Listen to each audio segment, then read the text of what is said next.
I think for most of us in the Jewish community, supporters of Israel, those who care, I think we welcomed it. It was a statement of fact, a statement of reality, recognizing that which most of us knew and understood.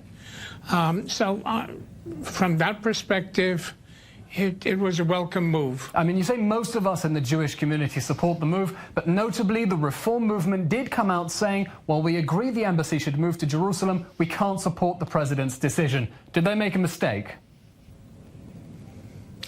Well, who am I to say they made a mistake? We're in a democracy.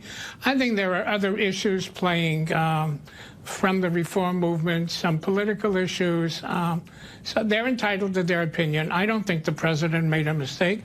I think it exposed the hypocrisy. It exposed the reality and the sadness of the status, if you will, of the peace process, if it in fact exists.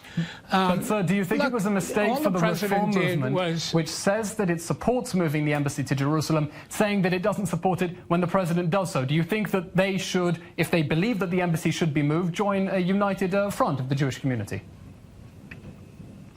I would have liked to see them supported. I wouldn't call it a mistake. They're entitled to their point of view. But I think from the perspective, from the more global perspective, it illustrates something very, very, very serious, and that is all the president did was state a fact. He didn't change anything on the ground. In fact, the United States procedures on American citizens in Jerusalem and Israel, nothing has really changed. And despite that, you have violence, you have the most irrational rhetoric coming out of the Arab world, calling for the de-recognition of Israel.